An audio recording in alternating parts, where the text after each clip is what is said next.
The stars had been silent for 3,000 years. Captain Elena Vasquez stood on the observation deck of the orbital station Harmony 7, watching the gentle dance of cargo ships moving between Earth and its sister colonies. The sight filled her with the same peaceful satisfaction it had for the past 15 years of her service. Nothing ever happened here. Nothing ever went wrong. The galaxy had found its balance, and humanity had found its place within it. "Another beautiful day in paradise," muttered Lieutenant Commander James Chun as he joined her at the massive viewport.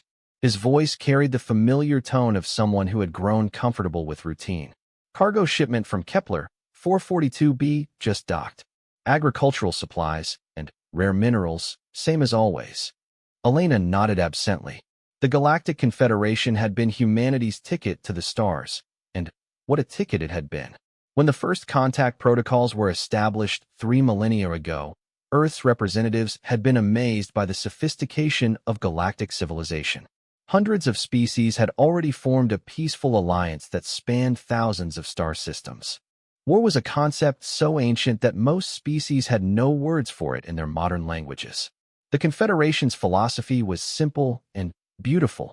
Every species contributed what they did best, and everyone benefited. The crystalline Zephyrians provided computational power that made artificial intelligence seem primitive.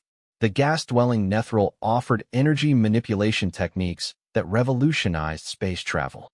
The insectoid Kavari had mastered biotechnology to a degree that made disease and aging optional for any species that wanted their help. And humanity? Humanity provided what they had always provided best: curiosity, creativity, and an endless willingness to explore and document. Humans became the galaxy's historians, artists, and explorers. They were the ones who asked what if and why not when everyone else was content with what is. It was a good life. A peaceful life. "Elena, you need to see this."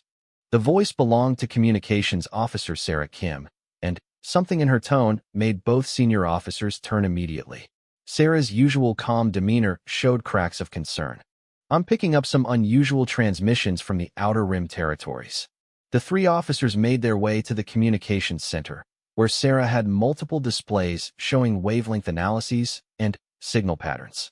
The main screen showed a real-time galactic map with thousands of green dots representing active Confederation worlds and outposts. But scattered across the rim, Elena noticed, some of those dots were turning yellow, then orange, then going dark entirely. "What am I looking at?" Elena asked, though she suspected she didn't want to know the answer. "Communication blackouts," Sarah replied, her fingers dancing across holographic controls to bring up more detailed data. "It started 6 hours ago with the research station on Terminus Prime. They were scheduled for their regular check-in, but never made contact. We assumed equipment malfunction, maybe a solar storm." Elena studied the pattern of darkening signals. "But it's not random." "No, ma'am. It's systematic. Moving inward from the rim in a clear pattern. 37 stations, 12 colonies, and 5 major worlds have gone silent in the last 6 hours. That's not equipment failure." James leaned over Sarah's shoulder to examine the data more closely. "Have we tried sending scout ships to investigate?" The Confederation Council dispatched 3 reconnaissance vessels to different blackout zones, Sarah continued, pulling up another display. "That was 4 hours ago. They should have reported back by now." Elena felt something cold settle in her stomach. In 3,000 years of galactic peace, ships didn't just disappear. Equipment didn't fail simultaneously across dozens of star systems. And the Confederation's technology was so advanced that communication blackouts were virtually impossible unless someone was deliberately causing them. "Pull up the historical archives," Elena ordered. "I want to know the last time we had unexplained communication losses on this scale." Sarah's fingers moved rapidly across the interface. Minutes passed as ancient databases were accessed and searched. When the results appeared, the bridge fell silent. The last recorded event of similar magnitude was over 4,000 years ago, before the Confederation was formed, during something called the Harvester War. "The what war?" James asked, voicing what they were all thinking. Elena read the brief historical summary aloud.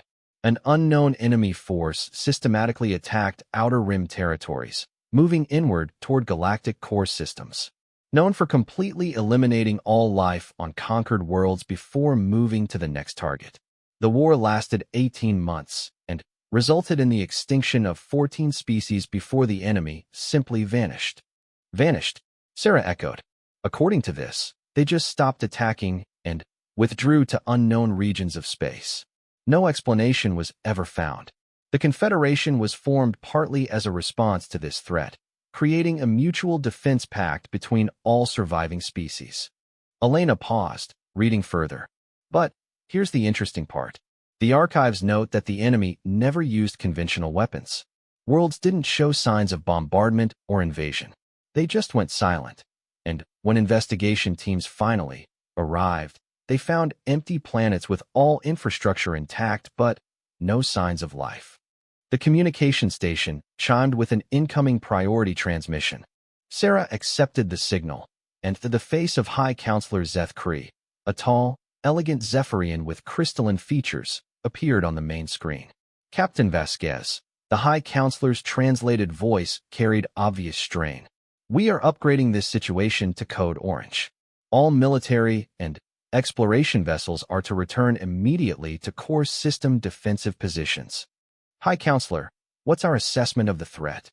Zeth Kree's crystalline face shifted colors slightly, indicating deep concern in Zephyrian body language. Unknown, Captain. We have lost contact with 63 installations in the past 7 hours. Pattern analysis suggests a coordinated attack by an unknown force moving at unprecedented speed through hyperspace corridors. Elena absorbed this information.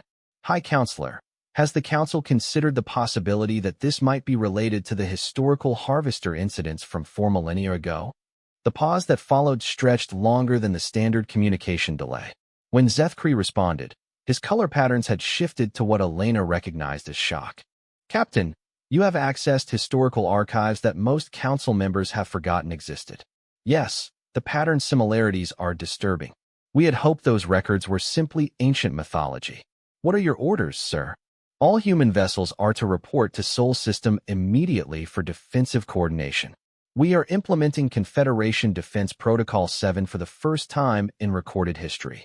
The transmission ended, leaving the 3 officers staring at a blank screen. In the silence that followed, Elena realized that their 3,000 years of peace might have just come to an end.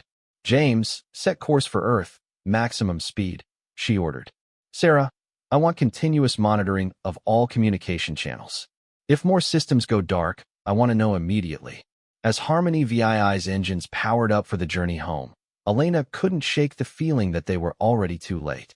Somewhere out there in the darkness between stars, something was moving toward them with purpose and malevolent intelligence.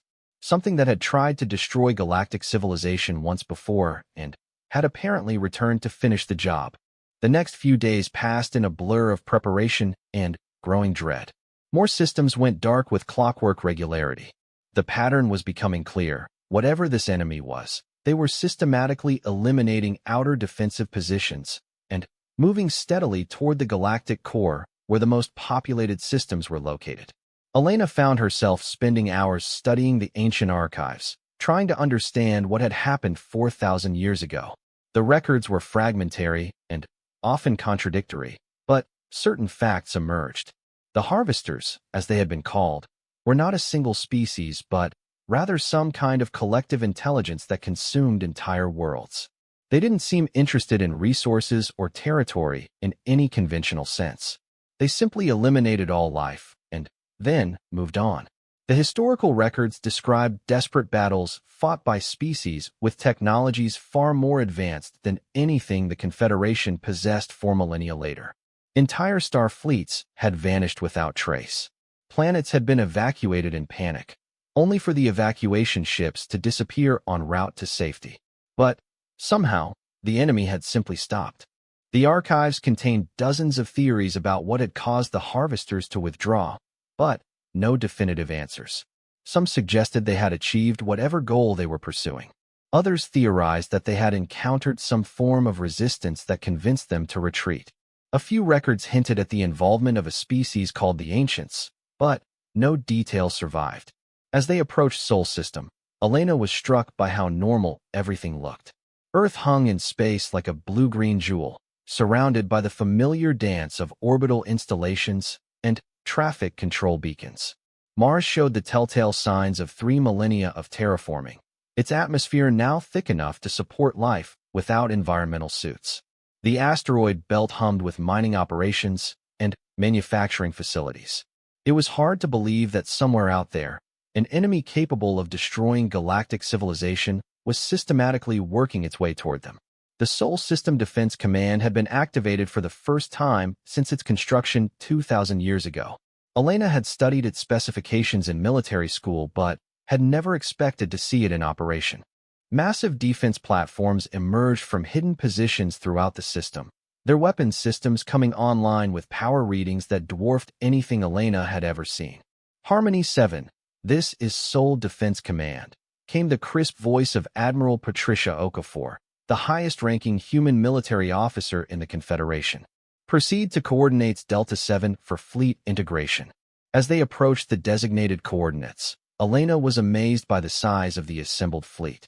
Ships from every member species of the Confederation had answered the call. Zephyrian crystal ships that looked like living jewels hung in space, next to the organic curves of Nethril energy vessels. Kavari bioships resembled massive insects made of metal and flesh, while the geometric precision of Altarian constructs suggested mathematical perfection given physical form.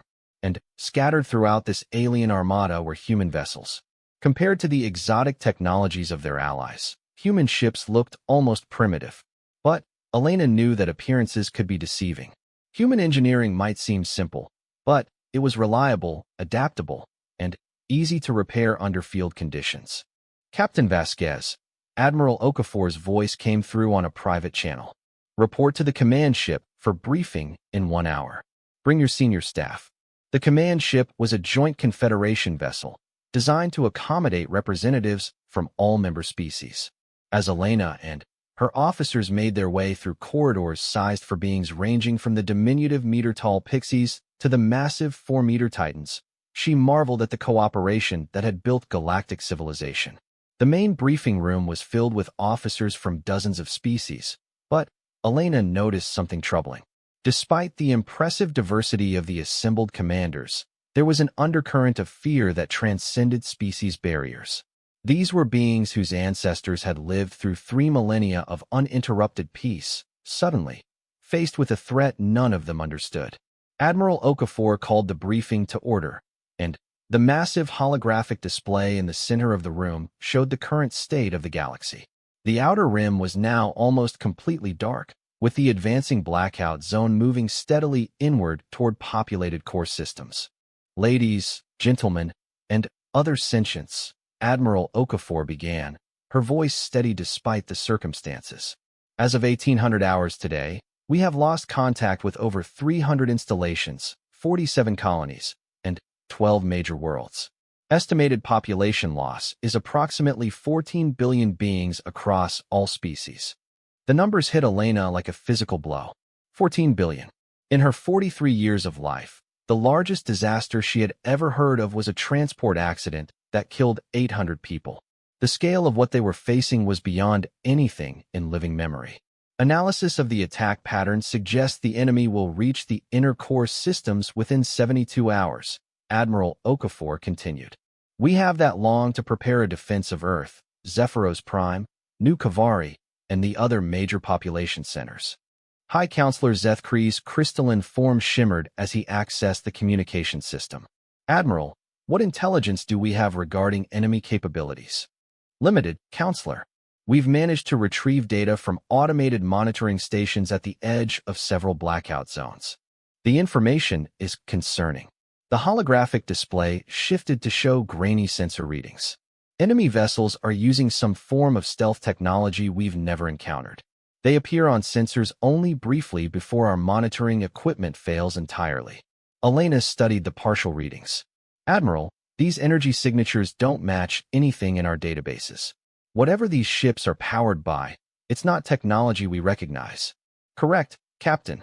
But here's what's truly disturbing. Admiral Okafor manipulated the display to show a time-compressed view of several system attacks. Watch the pattern carefully. Elena watched as the enemy signatures appeared at the edge of each system, moved rapidly toward populated areas, then simply vanished.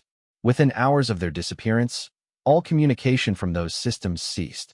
They're not destroying the infrastructure, Elena realized. They're taking it intact. Exactly.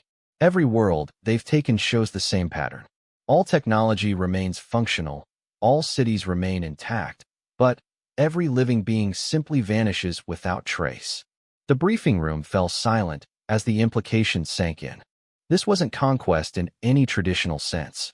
It wasn't even destruction. It was something far more sinister. Commander Thixanael, a tall, insectoid Kavari officer, clicked his mandibles in agitation. Admiral, this matches historical descriptions of the Harvester attacks from 4 millennia ago. But those records suggest the enemy simply withdrew after 18 months.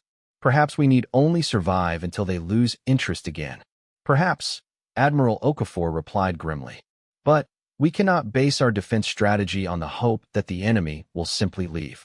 We must assume they intend to eliminate all life in the galaxy and plan accordingly. Elena raised her hand. Admiral, I've been studying the historical archives. There are references to something called the Ancients, who may have been involved in the original Harvester withdrawal. Do we have any information about who or what they were? Admiral Okafor's expression grew thoughtful. There are fragmentary records, Captain, but nothing definitive. Some archives suggest the Ancients were an extremely advanced species that chose to hide rather than participate in galactic civilization. Others describe them as synthetic intelligences left behind by our extinct species. A few records hint that they might have been human. Elena couldn't hide her surprise. But first contact was only 3,000 years ago. The Harvester War predates human involvement in galactic civilization by a millennium. Yes, that's what makes those particular records so puzzling. But we cannot rely on ancient mysteries to save us. We must work with what we have. Admiral Okafor turned back to the holographic display. Our defensive strategy will focus on creating multiple lines of resistance. If the enemy breaks through one defensive line, we fall back to the next. Over the next several hours, Elena watched as the greatest military minds of galactic civilization struggled to develop tactics for fighting an enemy they didn't understand, using weapons that had never been tested in combat, against a threat that had previously proved capable of destroying civilizations far more advanced than their own. As the briefing finally concluded and officers began dispersing to their commands, Elena found herself walking beside Dr. Yithmora, an elderly Zephyrian scientist who served as the Confederation's chief xenoarchaeologist. Doctor, Elena said quietly, I'm curious about those ancient records that mention humans. Is there any possibility they might be accurate? Dr. Yithmora's crystalline features shifted to thoughtful blue patterns. Captain, I have spent 2 centuries studying pre-Confederation history. There are anomalies in the archaeological record that suggest spacefaring civilizations existed long before official first contact protocols were established. What kind of anomalies? Technological artifacts that don't match any known species. Energy signatures in ancient battlefields that resemble human plasma weapons. Most telling, genetic traces on worlds that were supposedly uninhabited when they were first colonized, but which show signs of human DNA dating back millennia. Elena felt a chill run down her spine. Are you suggesting that humans were already in space before first contact? I'm suggesting that the official history of galactic civilization may not be entirely accurate, Dr. Yithmora replied carefully. But even if humans were somehow involved in the original Harvester War, that knowledge was clearly lost over the intervening centuries. Whatever ancient humans might have known about fighting these enemies, modern humanity has forgotten. As Elena made her way back to her ship, she couldn't shake the feeling that they were missing something crucial.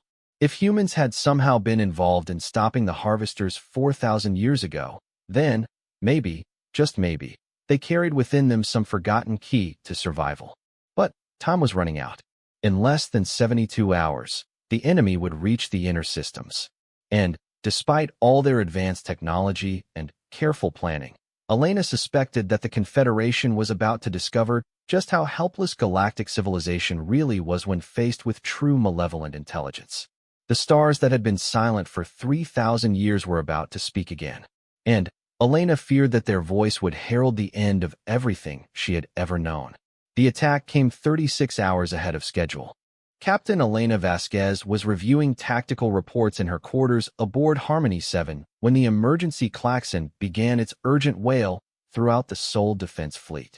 She rushed to the bridge to find her crew already at battle stations, their faces grim with the realization that their worst fears were coming true. "Report," she ordered, settling into her command chair. "Unknown contacts detected at the edge of the Kuiper Belt," Lieutenant Commander James Chin announced, his voice tight with controlled tension. 17 separate signatures, moving at speeds that shouldn't be possible. Elena studied the tactical display. The enemy vessels appeared as ghostly blips that flickered in and out of sensor range. But their trajectory was unmistakable. They were heading directly for Earth. "Communications, patch me through to Admiral Okafor immediately." The main screen flickered to life, showing the command bridge of the Joint Confederation flagship. Admiral Okafor's face was composed, but Elena could see the strain in her eyes. "Admiral, Harmony 7 reporting ready for combat operations." "Acknowledged, Captain. All units are to maintain defensive positions around Earth until further orders. We're about to find out what we're really dealing with." The next few minutes passed in tense silence as the ghostly signatures continued their approach. Elena watched the readings carefully, noting something odd about their movement patterns. The enemy ships weren't following standard orbital mechanics. They moved in perfect straight lines, ignoring gravitational influences from planets and asteroids as if they were traveling through empty space rather than a complex stellar environment. "Ma'am," Communications Officer Sarah Kim called out, "I'm detecting some kind of energy buildup from the lead enemy vessel. It's unlike anything in our databases." Before Elena could respond, the universe seemed to explode around them, not with fire and destruction, but with something far more disturbing. A wave of absolute wrongness swept past their position, causing every piece of electronic equipment on the ship to flicker and every crew member to feel a deep, instinctive fear that bypassed rational thought entirely. "What the hell was that?" James muttered, his hands shaking slightly as he worked his console. "Unknown energy pulse," Sarah reported, her voice unsteady. "It passed through our shields like they weren't even there. No apparent physical damage, but all our systems experienced momentary interference." Elena felt it too, a lingering sense of dread that seemed to cling to her thoughts like oil. But she forced herself to focus on the tactical situation. Whatever psychological effect the enemy was using, she couldn't afford to let it compromise her crew's effectiveness. "Admiral," she called to the command ship, "what's our response protocol?" Admiral Okafor's image was distorted by interference, but her words came through clearly. "All units, maintain positions, and await targeting data. We need to see what their capabilities are before we commit to an attack." The answer came sooner than anyone expected. The lead enemy vessel, still barely visible on sensors, suddenly accelerated toward the outer defensive line. Elena watched in horror as 3 Zephyrian crystal ships and 2 Kavari biovessels moved to intercept. The engagement lasted exactly 14 seconds. One moment the Confederation vessels were closing with the enemy, their weapons charging and defensive systems at full power. The next moment, they simply weren't there anymore. No explosion, no debris field, no energy discharge indicating weapon fire. They had simply ceased to exist. "Dear God," Elena whispered. "What kind of weapons are we dealing with?" Her question was answered moments later when the lead enemy vessel finally became fully visible on their sensors. Elena stared at the tactical display in shock, unable to process what she was seeing. The enemy ship was human. Not human-designed or human-influenced, but unmistakably human in every detail. It displayed the angular, utilitarian lines of Terran engineering, the specific alloy compositions that Earth's shipyards had perfected over millennia, and the distinctive energy signatures of human plasma drives. But it was wrong in ways that made Elena's mind recoil from examining it too closely. The ship looked ancient beyond measure, its hull scarred by what appeared to be centuries of battle damage. Sections of its structure seemed to phase in and out of visible space, as if it existed only partially in their reality. Most disturbing of all, the weapon ports along its hull glowed with an energy that registered on their sensors as pure entropy, the fundamental force of decay and dissolution. Communications, Elena ordered, her voice hoarse with shock. Try to establish contact with that vessel. Standard human protocols. Sarah's fingers danced across her console, broadcasting on all human military and civilian frequencies. No response, ma'am. But I am detecting something odd. The ship's communication arrays are active and responding to our signals, but something else is interfering.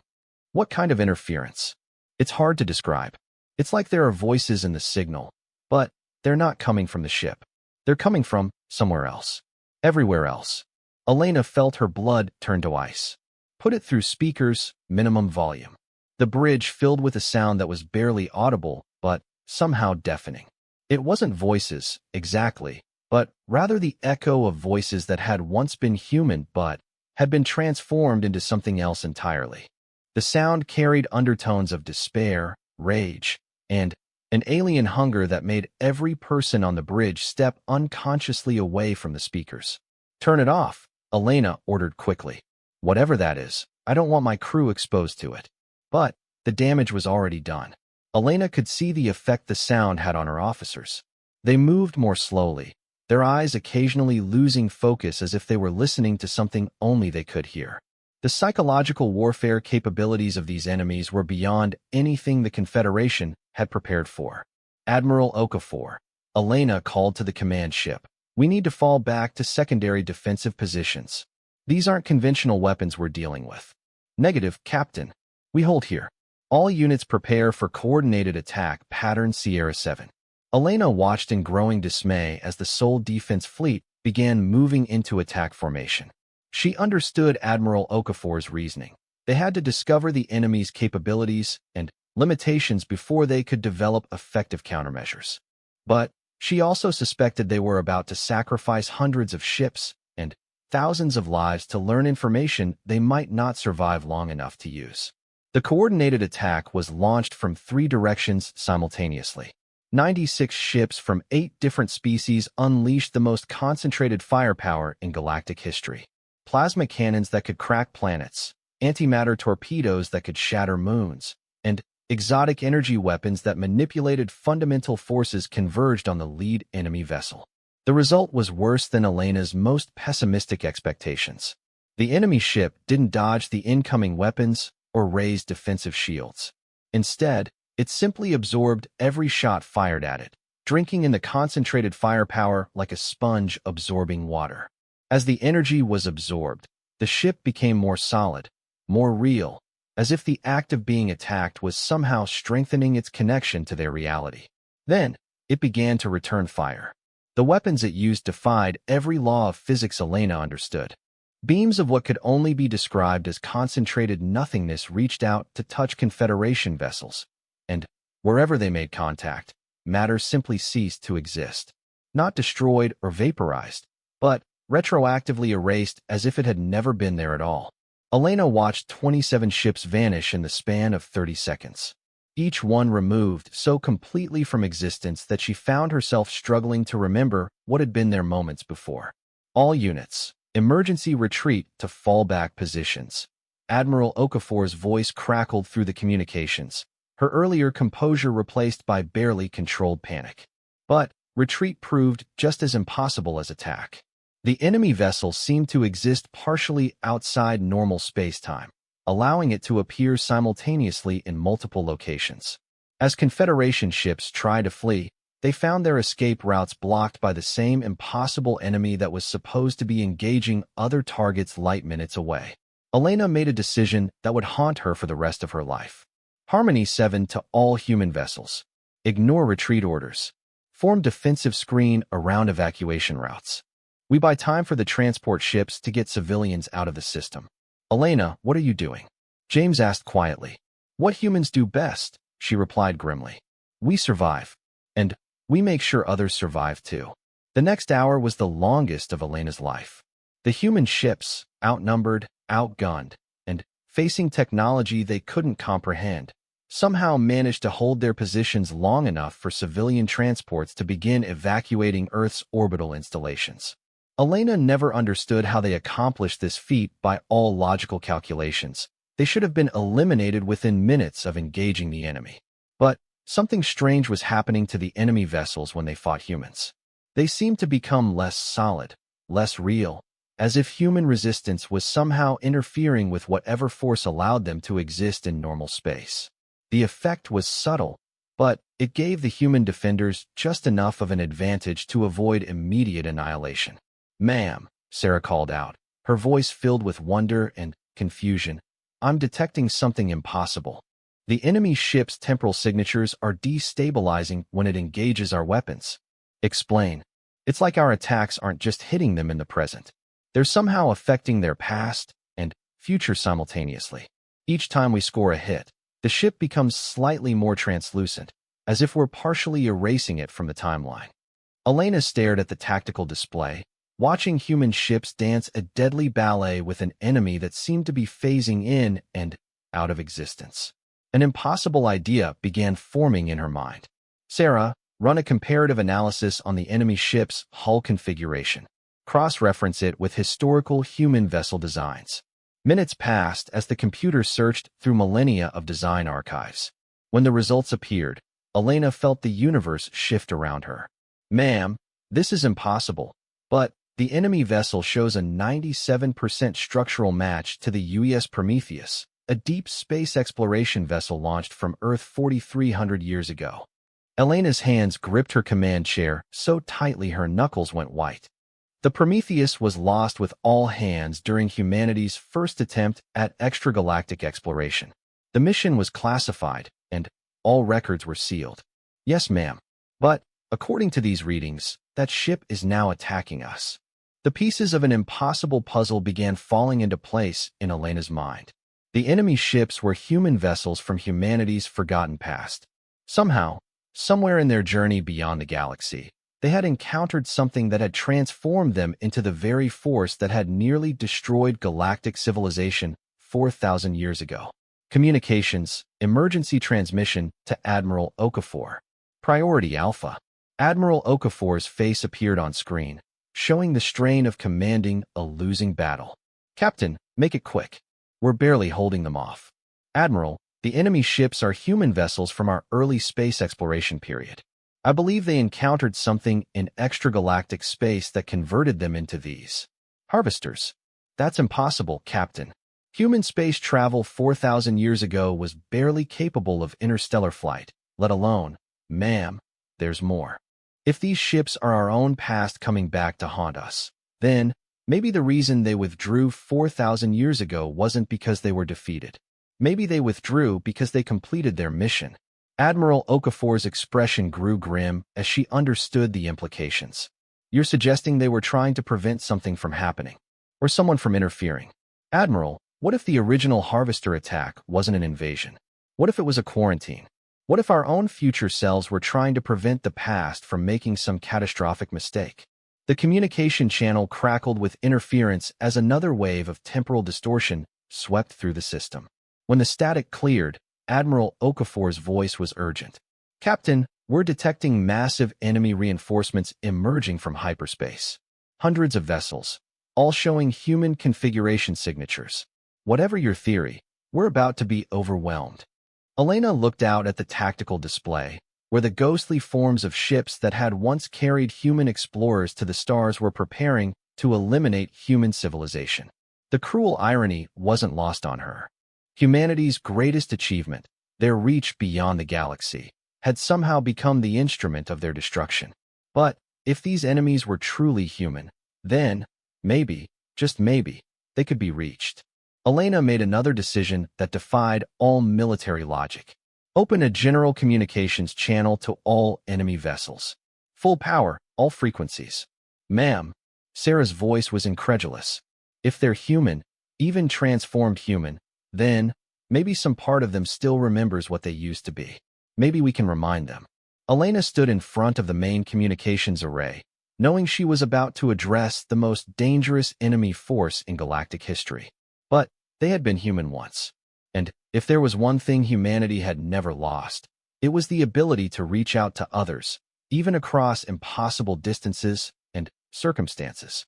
This is Captain Elena Vasquez of the Terran Confederation vessel Harmony 7, calling to the crews of the vessels currently attacking Sol System. I know you can hear me. I know that somewhere inside whatever you've become, you're still human. The response was immediate and terrifying. Every enemy vessel stopped moving simultaneously, their weapons powering down as they turned to focus on her ship. Elena could feel their attention like a physical weight pressing against her mind. You were explorers once, she continued, forcing her voice to remain steady. You left Earth to discover what lay beyond our galaxy. You carried with you humanity's greatest hopes and dreams. I don't know what happened to you out there, but I know it wasn't your fault. The ghostly voices that had haunted their communications earlier began again, but this time Elena could almost make out words. Names. Fragments of memories from lives lived millennia ago. You're trying to save us from something, Elena said, her voice growing stronger as understanding dawned. You came back to prevent humanity from making the same mistake you made. But there has to be another way. There has to be a solution that doesn't require destroying everything we've built. The temporal distortions around the enemy ships began to intensify, as if her words were somehow affecting their ability to maintain coherent existence in normal space-time. Elena pressed on, knowing she might never get another chance. Help us understand. Show us what you found out there. Let us find a way to face it together, as humans should. The universe held its breath. Hundreds of impossible ships hung in space around Earth, their crews struggling with memories of lives they had lived and lost long ago. And in that moment of hesitation, Elena glimpsed a possibility she hadn't dared to hope for. Maybe, just maybe, humanity's greatest enemy was about to become their salvation. The response to Elena's plea came not through conventional communication channels, but as a direct transmission into the minds of every human within the Sol System. The sensation was overwhelming, thousands of years of accumulated memory, pain, and knowledge flooding through consciousness in a matter of seconds. Elena staggered under the mental assault, her vision blurring as alien experiences superimposed themselves over her own memories. She saw through the eyes of Captain Marcus Chun of the UES Prometheus as his ship crossed the galactic barrier for the first time, filled with wonder at the vast emptiness beyond the spiral arms. She felt his excitement turn to horror as they encountered something that should not exist in any sane universe. The entity they found was ancient beyond measure, a consciousness that had consumed entire galaxies before their universe was even born. It existed in the spaces between realities, feeding on the life force of everything it encountered. But it was patient, methodical, preferring to corrupt rather than simply destroy. The images came faster now, showing the gradual transformation of the Prometheus crew as the entity slowly consumed their humanity. They fought against the process, but their resistance only made the entity stronger. It learned from them, adapted their technology, used their own memories and emotions as weapons against them.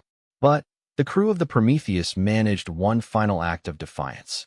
In their last moments of true humanity, they turned their ship into a weapon designed to seal the barrier between galaxies, trapping the entity on the far side, where it could never reach the populated regions of space. The cost was terrible. The sealing process required them to become partially merged with the entity, creating hybrid beings that existed simultaneously in multiple timelines. They became the harvesters, trapped between human and alien, alive and dead, past and future. For 4,000 years they patrolled the galactic rim, destroying any civilizations that grew advanced enough to attempt extragalactic exploration.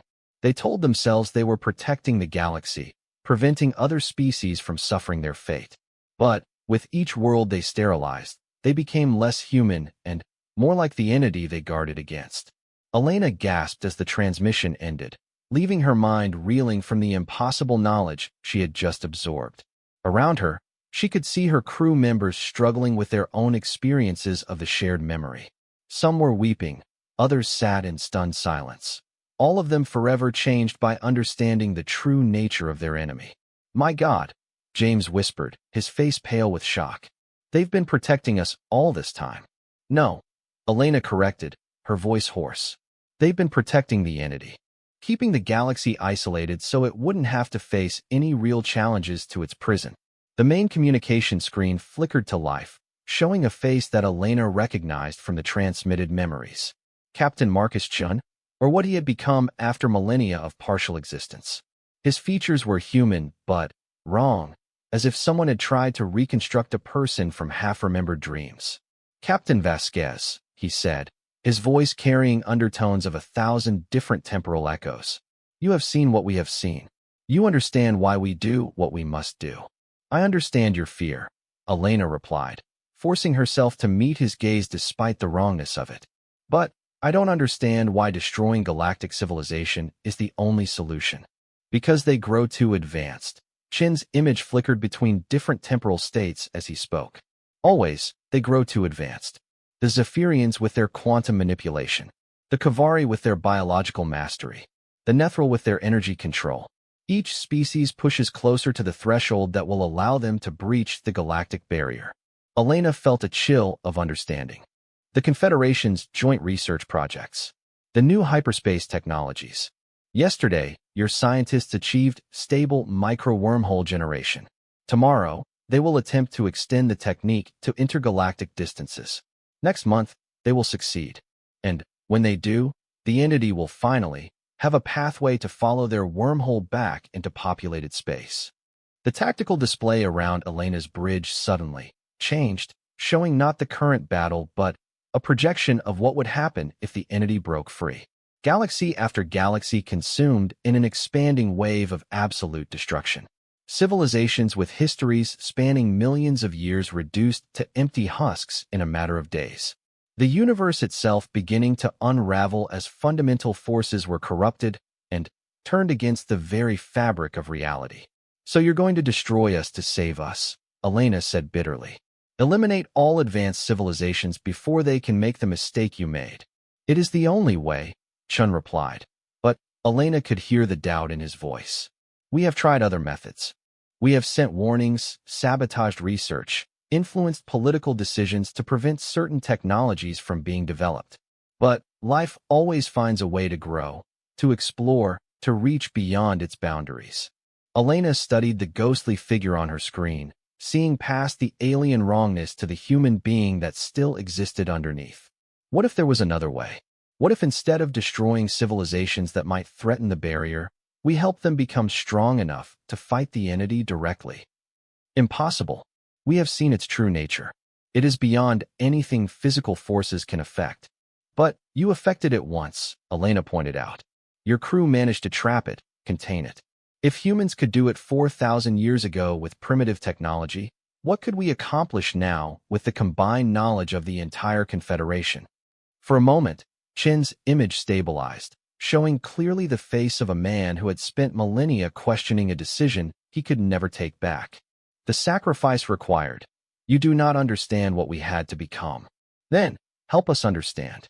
Work with us instead of against us. Share what you've learned so we can find a better solution. The communication channel filled with static as Chin's image flickered through dozens of different temporal states. Elena could see him struggling with the possibilities she had presented, fighting against programming that had been reinforced by centuries of isolation and despair. Captain, Sarah's voice cut through the tension. I'm detecting massive energy buildup from the enemy fleet. Whatever internal conflict they're experiencing, it's destabilizing their temporal anchors. Elena looked at the tactical display to see the harvester ships beginning to phase in and out of visible space more rapidly. Some were becoming more solid, while others were fading toward transparency. The shared consciousness that had bound them together for millennia was fracturing under the weight of renewed hope and ancient despair. Chun, Elena called urgently, your ships are losing coherence. If you don't stabilize soon, you'll all be scattered across multiple timelines. Perhaps that would be for the best, Chun replied, his voice growing fainter. We have existed too long as guardians of a hopeless cause. Maybe it is time to rest. No, Elena said firmly. It's time to fight. Really fight, not just delay the inevitable. You have knowledge and abilities that no one else in the galaxy possesses. We have resources and technologies that didn't exist when you made your sacrifice. Together, we might actually be able to destroy this entity permanently. The static on the communication channel intensified, but Elena could still make out Chen's words. The cost, if we fail, if the entity breaks free during our attempt, then we'll face that together too. But I'd rather die fighting for a solution than live knowing I helped destroy the only civilizations capable of finding one. The bridge lights dimmed as Elena's ship was suddenly surrounded by temporal distortion fields. She could see through the viewports that several of the harvester vessels had moved closer, their crews apparently attempting to reach some kind of consensus about Elena's proposal. "Captain," James reported, his voice tight with concern, "we're being scanned by some kind of temporal analysis beam. They're examining our entire timeline, past and future." Elena felt the scanning process as a tingling sensation that seemed to reach into her very soul. She knew that the harvesters were reading not just her words, but her intentions, her memories, her fundamental nature as a human being. If there was any deception in her offer, any hidden agenda, they would detect it instantly. The scanning stopped, and Chen's image reappeared on the communication screen. This time, however, he looked more human, more solid, as if contact with Elena's uncompromised humanity had helped stabilize his own existence. "We will attempt your solution," he said finally. "But there are conditions. First, the joint research projects must be immediately suspended. We cannot risk accidental breakthrough while we prepare for deliberate action." "Agreed," Elena replied without hesitation. "Second, this plan must remain classified at the highest levels. If the entity becomes aware of our cooperation, it will take measures to prevent our success." "Understood." "Third, you must accept that this plan will likely require the sacrifice of Earth itself. The entity's prison can only be approached from this side of the galactic barrier, and any weapon capable of destroying it will have effects that extend far beyond the target." Elena felt her heart skip a beat, but she forced herself to nod. "If that's what it takes to save galactic civilization, then we'll pay that price." Chen's expression showed a mixture of admiration and sorrow. "You truly are human, Captain Vasquez. Even faced with the destruction of your homeworld, you think first of others' survival." "It's what humans do," Elena replied simply. "Yes," Chen agreed quietly. "I had forgotten. We had all forgotten, until you reminded us." The next several hours passed in a blur of activity that defied every regulation and protocol in Confederation military law. Admiral Okafor, after receiving Elena's report and experiencing a brief mental contact with the Harvester consciousness, authorized the most audacious military cooperation in galactic history.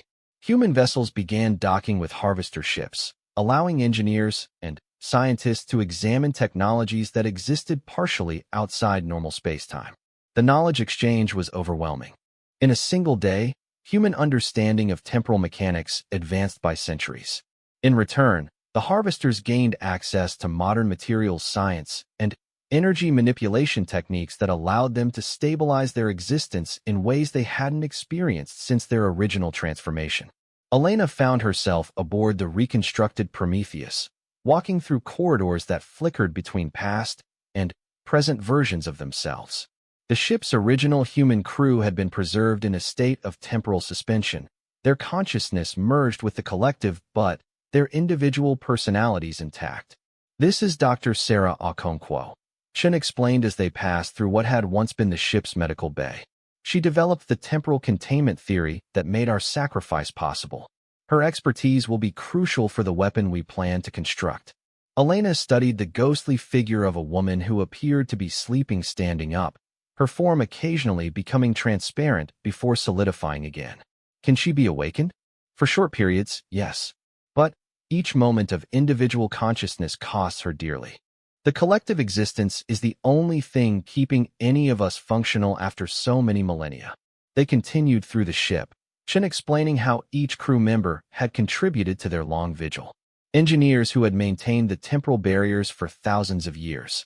Navigators who had learned to pilot ships through multiple timelines simultaneously. Soldiers who had developed weapons that could affect beings existing outside normal physics. "How many ships do you have total?" Elena asked as they reached the bridge. 47 vessels from various eras of human exploration, Chen replied. Each one represents a failed attempt to reach beyond the galaxy. The entity has been selective in its recruitment.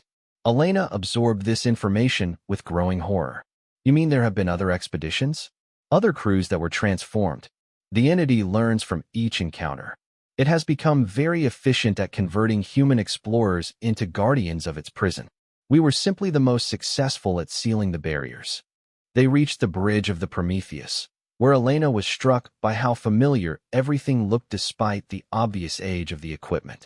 Human design philosophy had remained remarkably consistent across the millennia, emphasizing functionality over aesthetics, reliability over elegance. Show me the weapon, Elena said simply. Chen gestured to what appeared to be an empty space in the center of the bridge. As Elena watched, the air began to shimmer and twist, revealing a device that existed only partially in their dimension. It resembled a massive crystalline construct surrounded by rings of pure energy, but looking at it directly caused her eyes to water and her mind to reel with vertigo. The temporal singularity generator, Chen explained. It creates a pocket of accelerated time that exists outside normal causality. Anything caught within its effect experiences the entire heat death of the universe in a matter of seconds. And this can destroy the entity? In theory, the entity exists across multiple timelines simultaneously, which has made it virtually indestructible using conventional weapons. But the singularity generator affects all possible timelines at once. If our calculations are correct, it will erase the entity from every reality it inhabits. Elena studied the impossible device, trying to understand its implications. What's the catch? Why haven't you used this before? Chen's expression grew grim. The weapon requires a massive amount of temporal energy to function. The only source powerful enough is a living planet with billions of sentient beings to serve as temporal anchors. Using the weapon will drain the life force from every person on Earth to power the singularity. Elena felt the universe tilt around her as the full scope of the sacrifice became clear. Everyone, all 4 billion people. The process is instantaneous and painless, Chen said quietly. They would simply cease to exist, their life energy converted into the temporal force needed to destroy the entity. But, yes, Captain, to save galactic civilization, we would have to sacrifice every human being on Earth. Elena stared at the weapon that could save the galaxy at the cost of humanity's homeworld. The irony was almost too bitter to comprehend. Humanity's greatest act of heroism would also be their greatest tragedy. But, as she stood on the bridge of a ship crewed by humans who had already made that impossible choice, Elena realized that the decision had been made long ago. The only question now was whether they could find the courage to see it through. How long do we have to prepare? She asked. The entity grows stronger every day, Chen replied. Our estimates suggest the barriers will fail completely within 1 standard month, regardless of our actions. If we're going to use the weapon, it must be within the next 3 weeks. Elena nodded slowly, accepting the weight of knowledge that would define the rest of her life. In 3 weeks, she would help orchestrate the destruction of Earth to save the galaxy. It was the kind of decision that should have been impossible for any sane person to make. But then, again, she was human. And humans had always specialized in making impossible decisions when the stakes were high enough. The secret planning sessions took place in the most secure facilities humanity had ever constructed, deep within the hollowed-out asteroid series. Representatives from every major Confederation species worked alongside the ghostly forms of Harvester crew members, their combined knowledge forming the foundation for the most desperate gambit in galactic history. Elena found herself at the center of these discussions, serving as the primary liaison between the modern Confederation forces and the temporal exiles who had returned from humanity's forgotten past. The weight of representing her entire species in decisions that would determine the fate of the galaxy was almost crushing, but she had accepted that burden the moment she chose to reach out to the enemy fleet. The temporal calculations are complete, Dr. Sarah Okonkwo announced during their 5th day of planning. The ghostly scientist had been awakened from collective consciousness more frequently than was safe, but her expertise was irreplaceable. The temporal singularity generator will require approximately 17 hours to charge once we begin the process. During that time, Earth must remain absolutely stable. Any significant gravitational disturbance could cause the weapon to misfire. Admiral Okafor studied the holographic displays showing Earth's orbital mechanics. What constitutes a significant disturbance? The launch of any vessel larger than a transport shuttle, Dr. Okonkwo replied. Major tectonic activity. Large-scale industrial operations. Essentially, human civilization must come to a complete halt during the charging period. Elena absorbed this information with growing unease. Doctor, are you telling us that 4 billion people have to simply sit still for 17 hours while we prepare to sacrifice their lives? The alternative is weapon failure, which would not only waste their sacrifice, but alert the entity to our intentions, Dr. Okonkwo explained patiently. The temporal energies involved are so delicate that even large-scale emotional disturbances could disrupt the process. Emotional disturbances? Admiral Okafor raised an eyebrow. Are you suggesting that people's feelings can affect a temporal weapon? Captain Shun, who had been mostly silent during the technical discussions, finally spoke up. Consciousness and time are more closely linked than your current science understands. Strong emotions, particularly fear and grief, create ripples in the temporal matrix. With 4 billion minds focused on their approaching death, the charging process could become unstable, Elena finished grimly. So not only do we have to convince 4 billion people to accept their own execution, we have to convince them to do it calmly. The impossible nature of their situation hung over the meeting like a physical weight. How do you ask an entire planet to commit suicide for the greater good? How do you maintain social order when everyone knows exactly when the world will end? How do you keep 4 billion people emotionally stable while preparing for their collective execution? There is another consideration, said Counselor Zethkri, his crystalline features shifting through patterns of deep concern. The other Confederation species will not understand why such a sacrifice is necessary. If they learn the true nature of the threat, they may attempt to interfere. Elena had been dreading this aspect of their plan. The advanced alien species that comprised the Confederation had grown so accustomed to technological solutions that they might not accept the necessity of sacrifice, even to prevent universal extinction. Their attempts to find alternative methods could easily disrupt the delicate preparation required for the weapon. We need a cover story, she concluded. Something that explains why Earth needs to be evacuated without revealing the true nature of the threat. Solar instability, suggested Commander Torres, Elena's tactical officer. We could fabricate evidence of an impending solar flare that requires temporary evacuation of the inner system. Dr. Okonkwo shook her ghostly head. The Confederation's astronomical monitoring would detect such deception within hours. We need something that explains why Earth specifically must be abandoned, not just evacuated. Elena studied the faces around the conference table, both solid and translucent, as brilliant minds struggled with an impossible deception. Then, slowly, an idea began to form. What if we tell them the truth? She said quietly. Just not all of it. Admiral Okafor frowned. Explain. We tell them that we've discovered an alien threat beyond the galactic barrier. We explain that the only way to stop this threat is to deploy a weapon that will render Earth uninhabitable. We present it as humanity's choice to sacrifice our homeworld to protect galactic civilization. The Confederation Council will never approve such a plan, Counselor Zethkri pointed out. They will insist on attempting diplomatic contact or technological solutions. Which is why we don't ask for their approval, Elena replied. We inform them that humanity has already made this decision as a sovereign species. We present it as fait accompli, not a request for permission. The silence that followed was deafening. What Elena was suggesting amounted to the largest act of species-level suicide in galactic history, undertaken without consultation or oversight from the broader galactic community. It was the kind of decision that would fundamentally alter how other species viewed humanity for millennia to come. The political ramifications would be enormous, Admiral Okafor said slowly. Assuming any humans survive to deal with those ramifications, how many humans are currently living outside the Sol system? Elena asked. Approximately 200,000, Commander Torres replied after checking his data pad. Scattered across 37 Confederation worlds as diplomats, researchers, and cultural exchange participants. Then, humanity doesn't go extinct, Elena concluded. 200,000 people carrying our culture and values forward into the post-Earth era. It's not ideal, but it's survival. Captain Chin's expression had grown thoughtful during this exchange. There is precedent for what you're suggesting.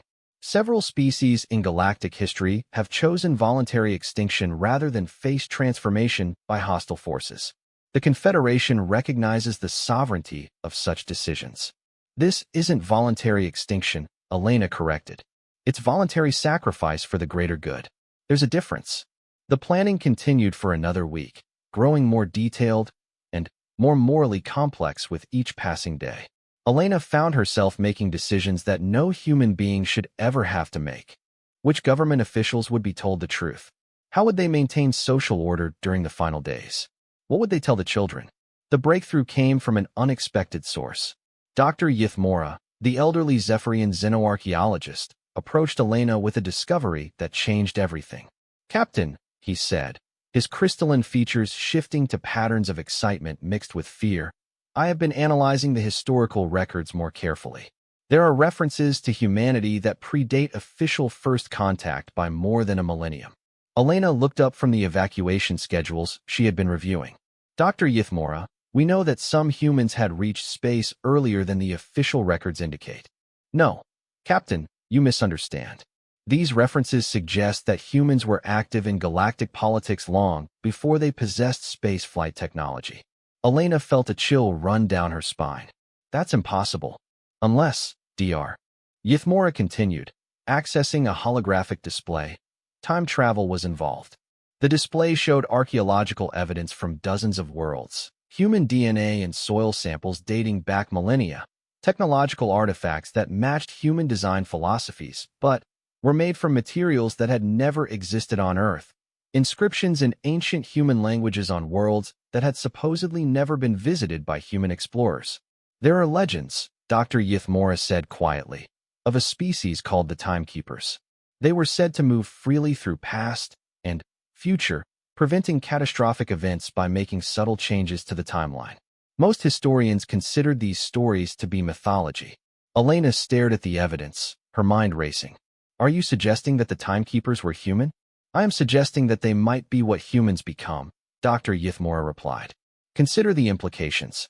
If humanity survives this crisis, if they gain access to the temporal technologies possessed by the harvesters, then the stories about ancient human involvement in galactic civilization wouldn't be myths," Elena finished.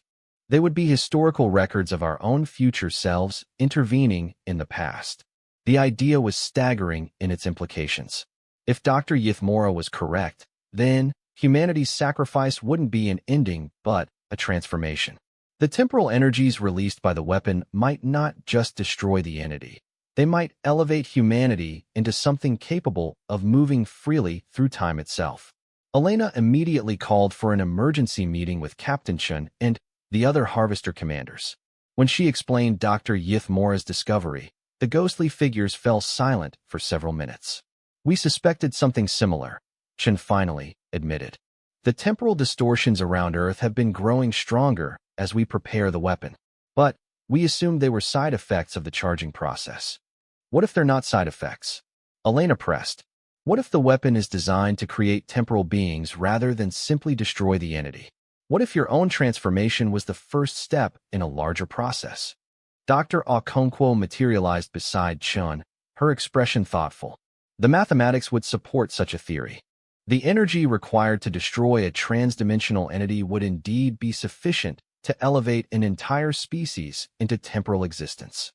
Elena felt a surge of hope that she hadn't experienced since learning about the weapon. Then, the sacrifice might not be a sacrifice at all. It might be an evolution. But into what? Chen asked grimly. "Look at what we became, Captain. Guardians trapped between life and death, watching civilizations rise and fall while we exist in eternal isolation. Is that really evolution, or is it simply a different kind of extinction?" The question hung in the air like a physical presence. Elena had no answer for it, because she wasn't sure there was an answer.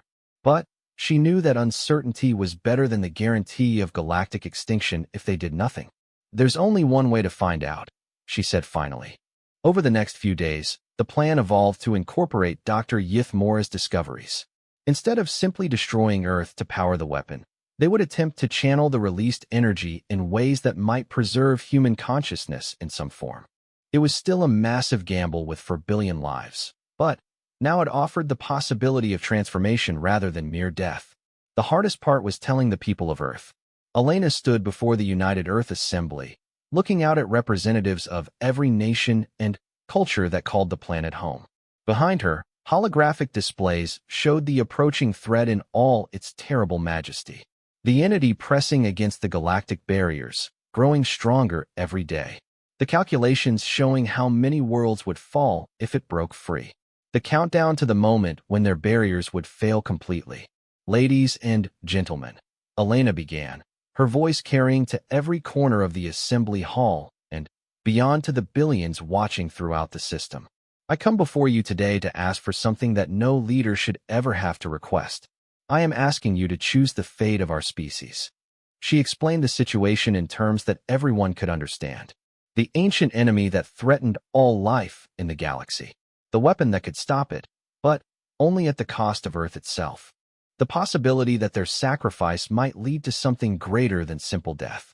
The questions that followed were inevitable. Why Earth? Why humanity? Why not find another way? Elena answered them all with the patience and honesty that the moment demanded, even when the answers were painful beyond description. When the assembly voted, the margin was closer than Elena had hoped, but decisive enough to provide mandate. 73% of Earth's representatives voted to proceed with the weapon deployment. It wasn't unanimous, but it was democracy in action, even when the stakes were literally life and death. The announcement to the galactic community came 12 hours later.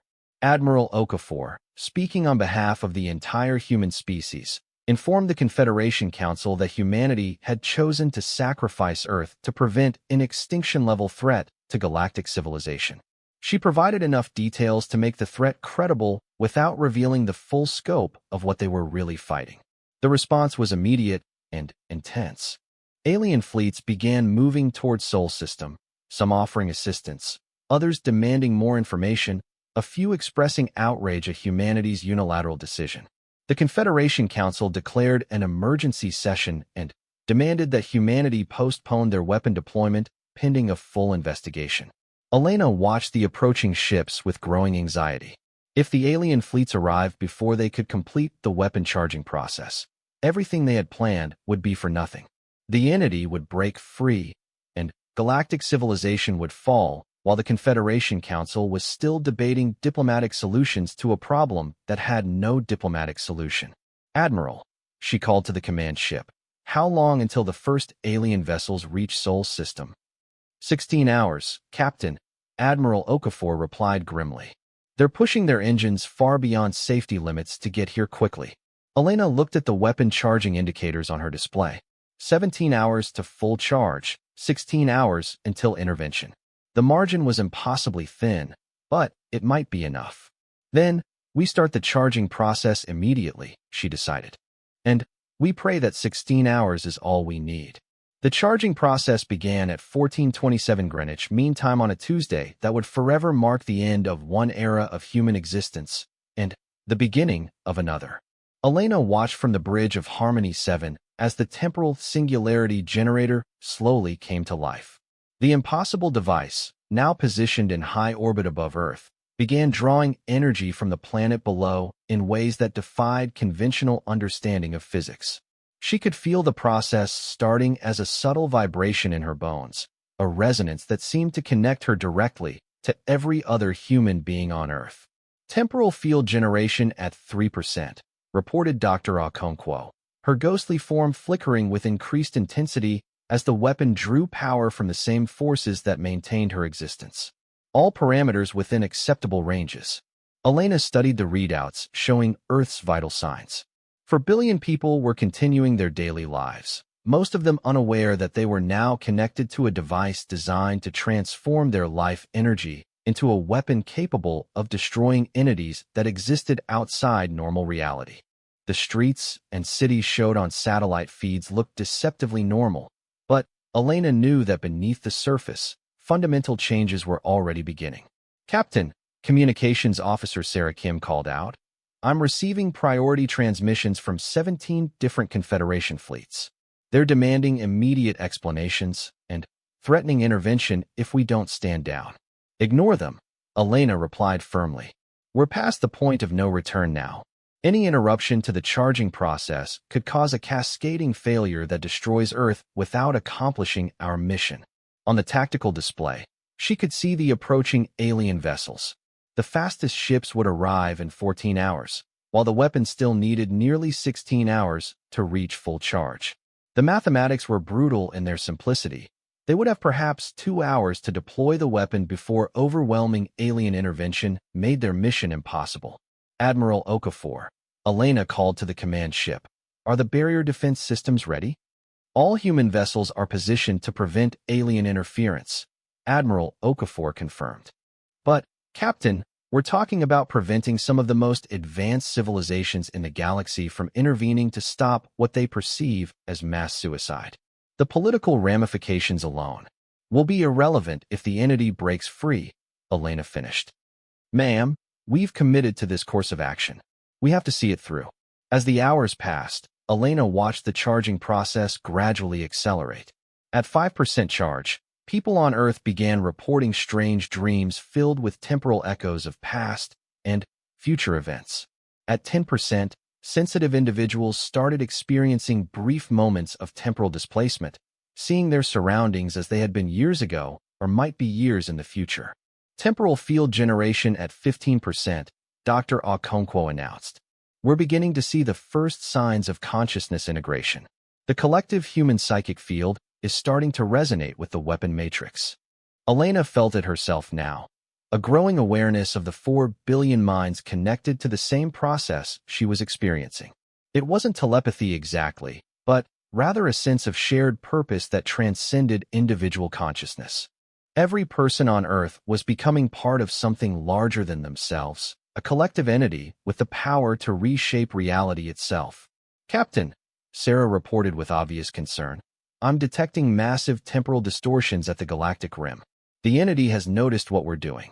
The main display shifted to show long-range sensor readings from the edge of the galaxy. The barriers that had contained the entity for 4,000 years were beginning to buckle under increasing pressure from the other side. Whatever alien intelligence was trapped beyond the galactic rim, it was throwing everything it had against the weakening prison walls. How much time do we have before barrier failure? Elena asked. Captain Chen's image appeared on the communication screen, his ghostly features showing signs of strain as he coordinated with his fellow harvesters. Perhaps 6 hours, Captain. The entity has realized that we're preparing something that could threaten its existence. It's willing to risk premature breakthrough rather than allow us to complete our weapon. Elena felt the universe closing in around them. 6 hours until the entity broke free. 14 hours until alien intervention. 16 hours until weapon completion. No matter how she calculated it, the timing was impossible. Then, we accelerate the process, she decided. Dr. Okonkwo, can we safely increase the charging rate? The ghostly scientist consulted readings that existed partially outside normal space. Possible, but extremely dangerous. Faster charging increases the risk of temporal cascade failure. If we push too hard, we could destroy Earth without generating enough energy to power the weapon. What about partial deployment? Elena asked desperately. Could we use a partially charged weapon to at least delay the entity's breakthrough? Unknown, Dr. Okonkwo admitted. No one has ever attempted to deploy a temporal singularity generator at less than full power. The results could range from complete failure to uncontrolled temporal explosion. Elena made the kind of decision that defined human nature at its most essential. Faced with impossible odds and uncertain outcomes, she chose to act rather than surrender to inevitability. Increase charging rate to maximum safe parameters, she ordered, and begin preparation for emergency deployment if the barriers fail before we reach full charge. The next few hours were the longest of Elena's life. As the weapon drew increasing amounts of energy from Earth's human population, the connection between individual minds grew stronger. Elena found herself experiencing fragments of memories and emotions from people she had never met. A child in Mumbai wondering why the sky looked different. An elderly man in Sao Paulo suddenly, remembering his deceased wife with impossible clarity. A woman in Lagos feeling an overwhelming sense of connection to everyone around her. At 30% charge, the individual boundaries between human consciousness began to blur. Elena could sense her crew's thoughts and emotions as clearly as her own, and she knew they were experiencing the same phenomenon. 4 billion minds were slowly merging into something that had never existed before, a collective human consciousness with the power to manipulate fundamental forces of reality. Temporal field generation at 45%, Dr. Okonkwo reported, her voice carrying harmonics that suggested she was speaking not just for herself, but for the collective consciousness of all the Harvester crews. The weapon matrix is approaching critical coherence. Elena looked at the tactical display showing Earth surrounded by the soft glow of temporal energy. From space, the planet looked like a jewel wrapped in threads of living light. It was beautiful and terrible and utterly alien. No longer simply a world, but a vast machine designed to channel the life force of an entire species into a weapon that could affect beings existing outside normal reality. "Captain," Sarah called out urgently. "The first Confederation ships are arriving ahead of schedule. High Counselor Zeth Kree is demanding immediate communication." Elena accepted the transmission, knowing it might be her last opportunity to explain humanity's actions to the broader galactic community. Zeth Kree's crystalline features showed patterns of deep distress as he took in the sight of Earth transformed by temporal energies. "Captain Vasquez, what have you done? The energy readings from your world are beyond anything in our database. You're transforming an entire planet into some kind of weapon. High Counselor, I understand your concern, but you must not interfere. The threat we're facing requires measures that go beyond conventional understanding. We have brought our finest scientists and our most advanced technologies," Zeth Kree continued, his voice carrying the desperation of someone watching something incomprehensible unfold. "Surely there must be an alternative to whatever process you've initiated." Elena felt the weight of 4 billion minds supporting her as she responded. "Counselor, in approximately 2 hours, barriers that have protected our galaxy for 4 millennia will fail completely. When they do, an entity capable of consuming entire galaxies will break free into populated space. The weapon we're deploying is the only thing that can stop it. Then, let us help you." The combined knowledge of the Confederation would take years to develop effective countermeasures, Elena interrupted gently. "We have ours. This is humanity's choice, freely made with full knowledge of the consequences." The transmission ended, but Elena could see more alien ships arriving every minute. Some maintained respectful distances, apparently accepting humanity's right to make this decision. Others moved into position for potential intervention, their commanders unwilling to stand by while an entire species committed what appeared to be collective suicide. "Temporal field generation at 60%, Dr. Okonkwo announced. "Captain, I'm detecting resonance patterns that suggest successful integration is possible. The weapon may indeed transform human consciousness rather than simply destroying it." Elena felt a surge of hope that was instantly shared by everyone connected to the temporal field. 60% of Earth's population was now effectively part of a single collective mind, and that mind was beginning to understand possibilities that individual human consciousness could never have grasped. She could see it now, not just the weapon they were creating, but what they might become afterward. Humans scattered across time and space, serving as guardians of reality itself. Beings capable of moving freely through past and future to prevent disasters before they occurred. The mythical timekeepers that Dr. Yithmora had discovered in the archaeological record. "Barrier failure imminent," Captain Shin reported, his ghostly image now joined by dozens of other Harvester commanders. "The entity is breaking through at multiple points simultaneously. We have perhaps 90 minutes before full breakthrough." Elena checked the weapon status. 71% charged, with approximately 3 hours remaining at current rates. Still not enough time, but closer than she had dared hope. "All human vessels, prepare for emergency acceleration of the charging process," she ordered. "We're going to push the weapon beyond safe parameters." What followed was the most dangerous 90 minutes in human history. As the charging rate increased beyond recommended levels, temporal distortions began affecting the entire Sol system. Alien ships found themselves experiencing time dilation effects that made their movements unpredictable. Several vessels attempting to approach Earth discovered that they were moving through time as well as space, arriving at their destinations before they had left their starting positions.